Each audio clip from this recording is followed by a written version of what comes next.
Praise the Lord. ક્રિસ્તમાં લભાઈએ તથા બહેનો, દિવ્ય દયા અને દિવ્ય સંદેશમાં તમારું સ્વાગત છે.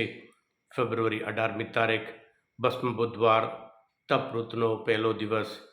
આ સંદેશ સાંભળવા તમારા સૌ માટે અને તમારા પરિવાર વિશે પ્રાર્થના કરું છું. તમારા બાઇબલ લઈ લો, પ્રભુના વચન સાંભળીએ.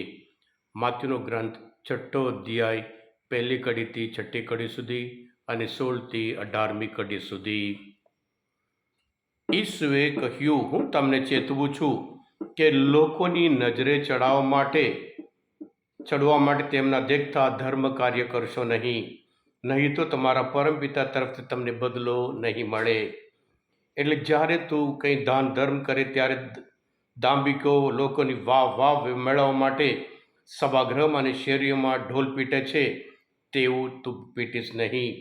હું તમને ખાતરીથી કહું છું, તેમને તેમનો બદલો ક્યારનો મળી ચૂક્યો હોય છે. પણ જ્યારે તું દાન ધર્મ કરવા બેસે ત્યારે તારો જમણો હાથ શું કરે છે એની જાણ તારા ડાબા હાથને થવા ના દઈશ. આમ તારા દાન ધર્મ ગુપ્ત રહેશે અને ગુપ્ત કર્મોને જાણનાર તારા પિતા તને બદલો આપશે.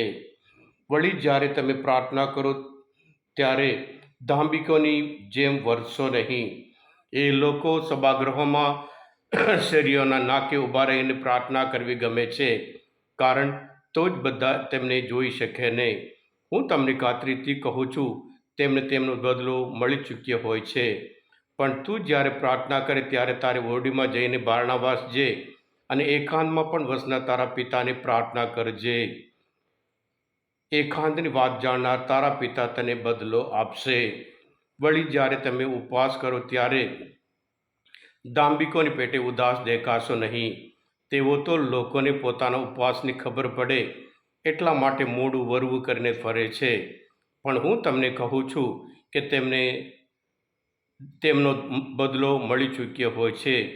પણ તું જ્યારે ઉપવાસ કરે ત્યારે માથામાં તેલ નાખજે અને મોં ધોજે, જેથી તે ઉપવાસ કર્યો છે એવું લોકો જાણવા ના પામે.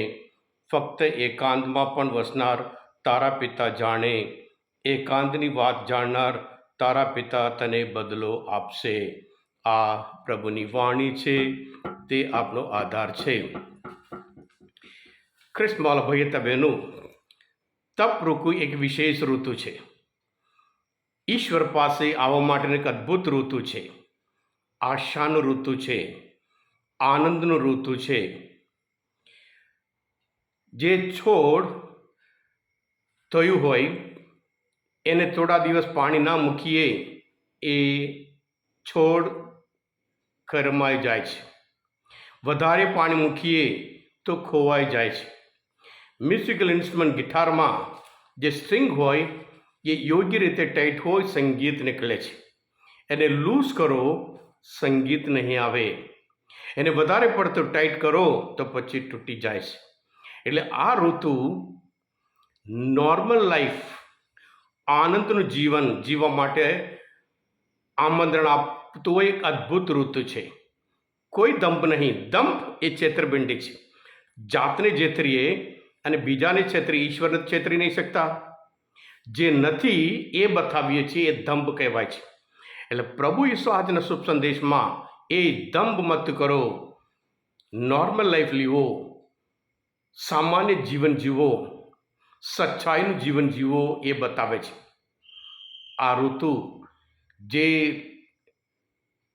લાગણી હોય, ઇમોશન્સ હોય, કડવાશ હોય, એ ડિટોક્સ કરવા માટેનું એક અદ્ભુત ઋતુ છે. જેવી રીતે હેલ્થ માટે અમુક બાબત ડિટોક્સ કરવાનું છે, એવી રીતે આધ્યાત્મિક જીવનમાં આનંદ કરવા માટે ખરેખર આનંદનું ઋતુ છે. આ બધું કડવાશ હોય, આ ગુસ્સો હોય, એ અધેકાય હોય, એ જાતની નફરત હોય અને બદલો લેવાની વૃત્તિ હોય, આ બધું ડિટોક્સ કરવા માટેનું એક અદ્ભુત ઋતુ છે. 40 દિવસ આપણે જાણીએ છીએ આપણને આપવામાં આવે છે.